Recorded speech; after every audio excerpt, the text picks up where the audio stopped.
ولې په ځینو ساحو کې افغان پوځ له دومره قوت سره شاتګ کوي؟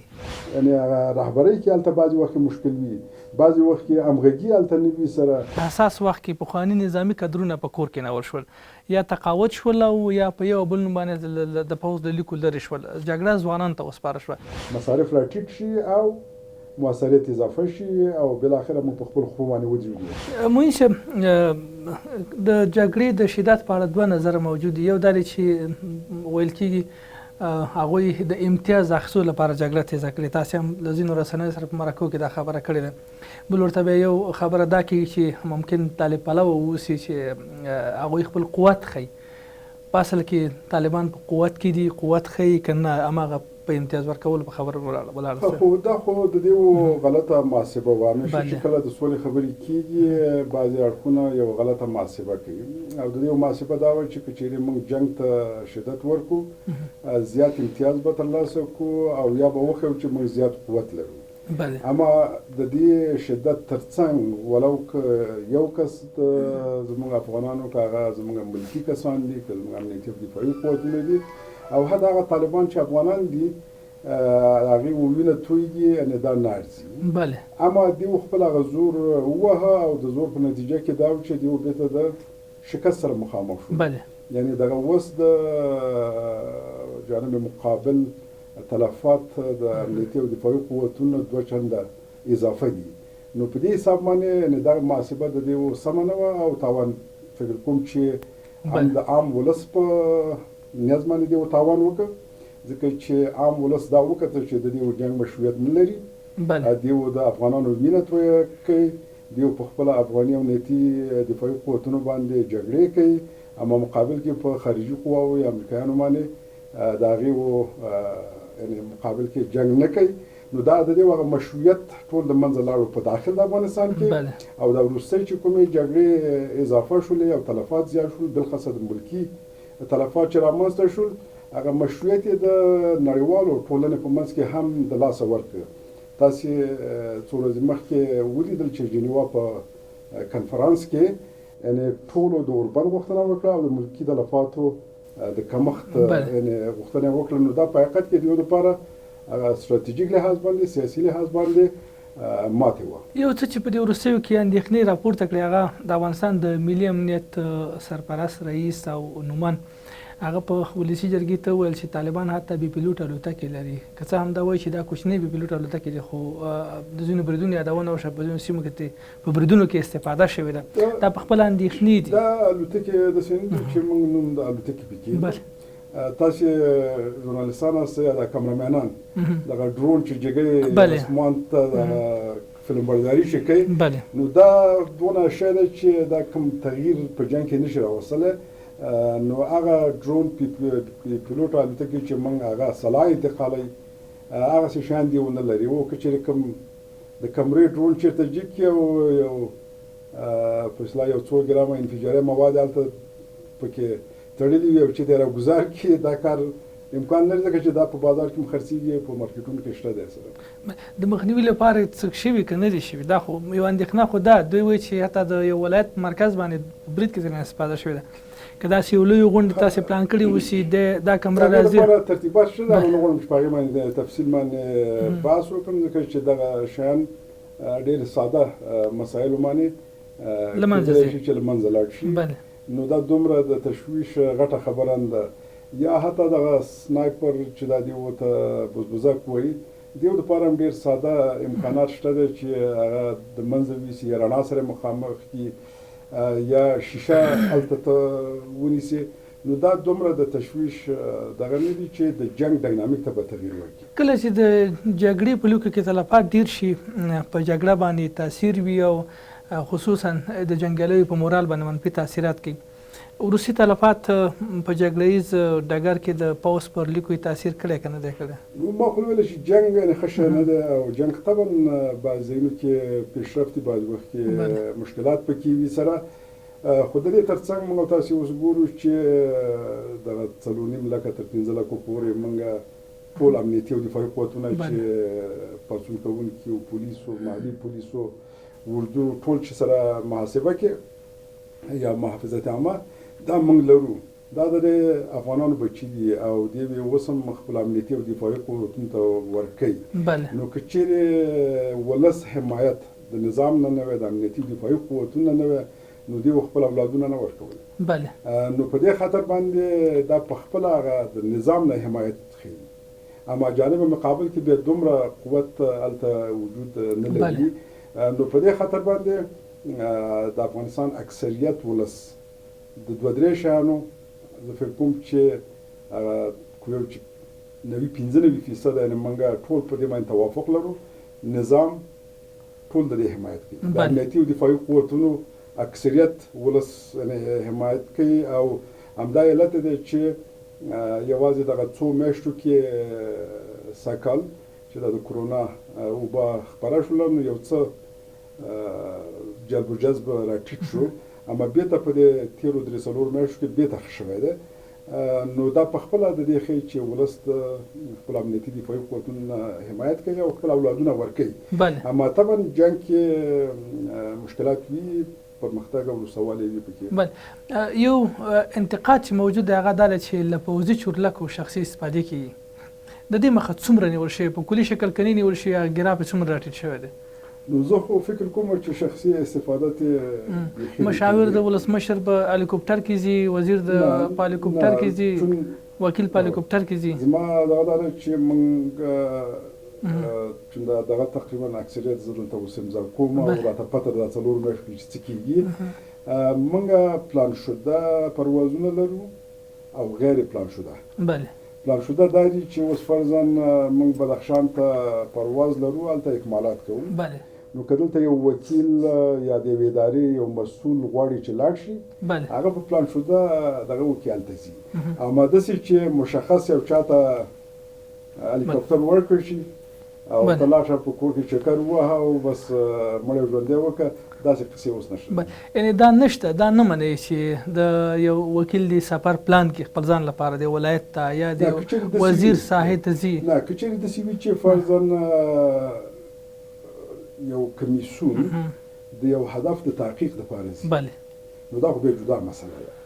اما داسې چې چکر دپاره ځي، د خپل مړي او ژوندي دپاره ځي، داسې دغه نشته. اما پوځي هلیکوپټر به موږ سره خپل ځای لري، پوځي هلیکوپټر د خصوصي شخصي کارونو لپاره شخصي کمیسیون دا رسمي کارونه دي. اوس فرضاً کابینه فیصله کوي چې یو ځای ته یو مسله تحقیق کړي. فرضاً دا اوس موږ تېر ورځ فیصله وکړه چې روزګان ته یو هیئت لاړ شي، د ټولو امنیتي ادارو نه وکیلان هم پکې وي، مشران هم پکې وي. نو دا خو د جنګ حالت دی. نو ته هغې دپاره ځې، یا هلمند ته فرضاً موږ یو هیئت ځي او هلته د ملکي کس یعنې هغه ممانعت نشته دی، دا دغه دی. خو دا زیاتره چې ځي هغه پلان شده دغه وکې ځي، پلان شده سفرونه کې. ولې په ځینو ساحو کې افغان پوځ له دومره قوت سره شاتګ کوي؟ ښه، د امنیتي او دفاعي قوتونو مسؤلیت زیات دی. د ولس توقع د نظام نه ده چې امنیت ورته وساتي، هم ورته انکشاف راولي، هم ورته نور کوم مشکلات چې په هغه سیمه کې موجود وي حل کړي. ولې دا توقع د طالبانو نه کوي؟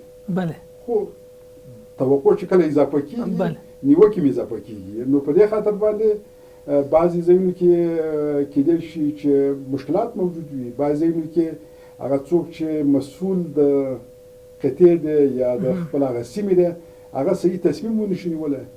یعنې هغه رهبرۍ کې هلته بعضې وخت کې مشکل وي، بعضې وخت کې همغږي هلته نه وي سره، مختلف عوامل دي. خو دا په خپله چې ولس نیوکه کوي او ولس توقع د حکومت لري، دا په خپله یو لوی لاسته راوړنه ده چې خلک په نظام اعتبار لري، نه په مقابل کې په جنایي او وسلوال او تروریستي ډلو باندې. بهرني ځواکونه وځي، خصوصا امریکایي ځواکونه چې د افغان پوځ مهم سپورټران دي.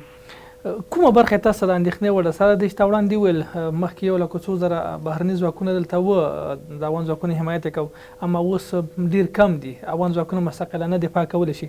ښه، هغه د اندېښنې وړ برخه یې کومه وله؟ که نه په کلي شکل وځي هېڅ اندېښنه نشته. اول خو زموږ د ټولو د ارزو ده، زموږ د امنیتي او دفاعي قوتونو، د افغانستان د حکومت او د ولس هم د ارزو ده چې موږ په خپلو خپو ودرېږو، په خارجیانو باندې متکي نه اوسو. او یعنې دا هغه د ټولو ارزو ده، خو په عین حالت کې د ټولو یعنې دا هم دغه ده چې با مسؤلیته وطن وي. با مسؤلیته وطن په دې معنا باندې چې هغه کومکونه چې کوم یو دي او هغه مشورې چې کوم یو دي هغه دوام پیدا کړي. نو په دې خاطر باندې دلته د تعداد اهمیت نه لري. اوس موږ تاسو ولیدل 1,40,000 نه 4,500 ته راټیټ شو. بیا هم د امنیتي او دفاعي قوتونو په مقابل کې ډېر قوي شول. اوس موږ فرضاً یو قوة اردو د خاصو قطاع لرو، اما یو کال یا 2 کاله یا 15 کاله مخکې موږ د خاصو قطاعاتو قوة اردو نه درلودله. یعنې دا یو مجهز قطاعات اوس لرو په دې کې سره. نو په دې خاطر باندې جنگ په ډاینامیک باندې کوم تغییر نه راځي، اما که نړۍ بیخي وایي چې موږ هېڅ کومک نه کوو نو بیا هغه صورت کې بیا مشکلات موجود وي. اما تر اوسه پورې داسې فیصله یعنې موږ لکه چې دغه 2-3 ورځې مخکې جنیوا د راتلونکي 4 کالو پورې دې خپل تعهد وکړ چې اقتصادي کومکونه به کوي 2024 پورې ناتو او امریکا خپل نظامی کومکونو ته دوام ورکوي او د دې یو څه عسکر به دلته موجود وي.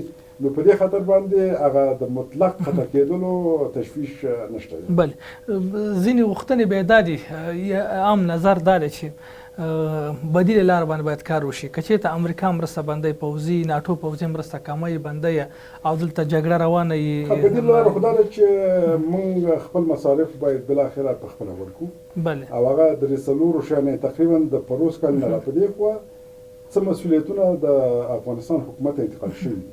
په طور د مثال اوس پروس کال پټرول خارجیان ورکړو، سږ کال یې موږ په خپله ورکړو خپل مصارفونه. یاشه ده فرضاً مخکې ټول خارجیان ورکړو، اوس موږ یاشه د افغانستان حکومت ورکوي. یعنې دا مصارف ورو ورو انتقالېږي. نو تر 2024 کاله پورې دا انتقالېږي. بله، نو دلته 3-4 هغه فارمولې دي چې یو ته ضایعات راکم کړي، مصارف راټیټ کړي، دویم دا چې مؤثریت اضافه کړي، او په عین حالت کې که هغسې مرحلې ته رسیږو چې دنیا هېڅ کومک ونه کړي نو د یو نظام دپاره بیا هم امنیتي او دفاعي قوتونه پکار دي.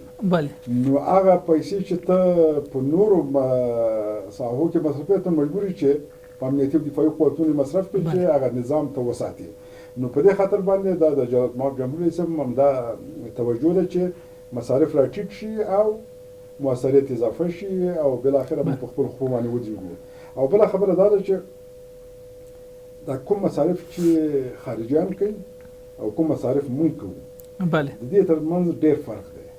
یعنې که هغې و فرضاً په 4 میلیارد اوس کومک کوي، موږ کولی شو چې 1.5 میلیارد باندې همدغه کارونه چې کوم یو روان دي موږ یې سرته ورسوو. بله، نو په دې خاطر باندې موږ 4 میلیاردو ته ضرورت نه لرو، ځکه چې هغې قراردادیانو ته ورکوي، هغې نور مصارف پرې وراچوي، هغه ټول چې هغه ورهیډ کاست هغه اضافي مصارف چې کوم یو دي هغه د هغې ډېر اضافه دي. نو په دې خاطر باندې یعنې که موږ اوس 4 میلیارد ته ضرورت لرو، که په خپله ورکوو شاید 1.5-2 میلیارده ولرو په تولید باندې 50% موږ کولی شو چې سپما وکړو. خو څه موده وړاندې به سیګار په یو راپور کې په دې برخه کې د فساد خبره کړې وه چې په خپله دفاع وزارت کې یا په امنیتي سکتور کې فساد کله کوم څه چې داخلي دي د دې باید شوی چې مثلا مرستې او امکانات بې ځایه ولګي. اوس خبره دا ده چې هغه پیسې چې همیشه د سیستم نه بیرون راځي هغې کې فساد موجود وي. بله، یعنې دغه 15 کاله ډېرې پیسې راغلې اما په سیستم کې نه وي. اما کومې پیسې چې د سیستم د لارې راځي نو هغې کې بیا د فساد کچه ډېره ټیټه وي. بله، ځکه چې هلته بیا هغه فساد نه کېږي ته چې لکه څنګه چې اوس فرضاً تا ته پیسې راځي څوک نه حساب بیرته نه غواړي، نو په هغې کې طبعا فساد ډېر دی چې ته څه رقم مصرفې. اما هغه پیسې چې بیرته تا نه حساب غواړي، سیستم وي، تدارکات وي، قصه وي، نو هغې کې بیا مصارف ډېر کم. او دا بیخي ثابته شوې د جهاني بانک یا نړیوال بانک دغه هم دا ده چې هېڅ ونه کړي هغه پیسې چې د سیستم د لارې مصرفېږي 25% مؤثر نظر هغه پیسې چې د سیستم نه بیرون راځي. او دا چې به اصلاحات راولي نور هم پکې یعنې تغییرات راځي او د اصلاحاتو لپاره لګیا کار کوي. ویل کېږي جګړه خو تیزه شوې ده او جګړه سیمه ییز ابعاد هم لري، د سیمې استخبارات هم کار کوي. دلته ویل کېږي چې د جګړه تر ډېره د سیمې استخبارات مخ ته وړي، یعنې مغلقه جګړه ده. خو په همداسې یو حساس پړاو کې یا حساس وخت کې پخواني نظامي کدرونه په کور کې ناول شول، یا تقاعد شول او یا په یو بل باندې د پوز د لیکو لري شول. جګړه ځوانان ته وسپاره شوه. ځوانان له دغه شرایط سره وایي برابر نه دي، هم جګړه مغلقه ده، هم د سیمې قوي استخبارات دلته کار کوي. څنګه به ځوانان وتوانېږي چې دغه جګړه مهار کړي؟ د جګړې تیزۍ لامل وایم دغه یو التدام دی. ولې نظامي کدرونه په کاله شو؟ دا خو دغه دی ګوره په ټولو ادارو کې ته د 10 کالو وروسته ته نور هغه ابتکار قوت د لاسه ورکړي. بله ما بل ورځ یو څه سمې سبا سره بحث کوو په دې باندې. ما ویل چې د عسکري وظیفه چې کومې وه ده دا 40 ساعته ده. بله بعضې وظیفې 8 ساعته وي، بعضې 12 ساعته وي. دا 40 ساعته ته په وظیفه کې نو معنا دا ده چې ته 20 کاله کار وکړې لکه 15 کاله چې کار کړی وي، یعنې دومره ته اصلاح کېږي. بل دا ده چې ټکنالوژیګانې اوس فرق کوي. د مثال یو سړی پخوا به د مخابرې انجینر و، هغه ډېر ساده وسایل په هغه وخت کې. اما اوس د مخابرې انجینر باید په کمپیوټر باندې پوه شي، هغه د هوایي دغه سره خپل هغه رابطه وساتلی شي. دا ټول ډیجیټایز دي اوس. نو په دې خاطر باندې ته نوي نسل ته ضرورت لري چې هغه تربیه شي او هغه دغه جنګ مخې ته یوسي سره. یعنې په جنګ کې لا تر اوسه پورې زمونږ امنیتي او دفاعي قوتونو شکست نه کړی. زه اوس فرضاً تا نه دا سوال کوم بېرته چې څو کاله مخکې همدغسې منصبانو 140,000 ورسره خارجي قواوې وې. دا څوک چې اوس فرضاً وایي چې موږ لرې شو له صحنې نه، آیا امنیت یې راوستلی شو؟ اما اوس هغه 140,000 نشته دی، مګر زمونږ دغه نوی نسل د دې ظرفیت لري چې د جنګ مدیریت وکړي، رهبري وکړي، پلانګذاري وکړي. نو اوس خبره دا ده چې ټکنالوژي سره فرق کړی دی. اوس ډېر شیان دي چې فرضاً 20 کاله مخکې چا که ځان اپډېټ کړی نه وي، د اوس سره ډېر فرق کوي که نه کوي. یو وخت کې ما چې مطبوعاتو کې کار کوو، یو ایډیټینګ څونه سخت کار و. هغې دپاره به د وسایل درلودل، نور شیان اوس یې په یوازې په آیفون باندې کولی شي سره. که چا ځان اپډېټ کړی نه وي نو بیا مشکلات وي سره. نو په دې خاطر باندې تر یو حده پورې بعضې کسانو که د سیستم نه وتي وي، کېدای شي چې د هغې هغه دلیل سم وي. اما بعضې وخت کې دې تغییراتو ته ضرورت دی چې یو نوی نسل د رهبري باید مخې ته بوځي. ډېره مننه. د افغانستان د ملي دفاع وزارت لومړی مرستیال ښاغلی شاه محمود میاخیل صاحب چې خپل قیمتي وخت موږ ته راکړ، موږ سره په دې اساس مننه کوم چې د لرې ځای نه راغلی دلته مرکې ته او مرکه مو سره وکړه. مننه، خوشحاله اوسئ. د انعکاس راډیو تلویزیون قدرمنو لیدونکو او خوږو اورېدونکو، د افغانستان د ملي دفاع وزارت له لومړي مرستیال ښاغلي شاه محمود میاخیل صاحب سره زموږ دغه ځانګړې مرکه هم دلته پای ته رسېږي. الله مو مل شه.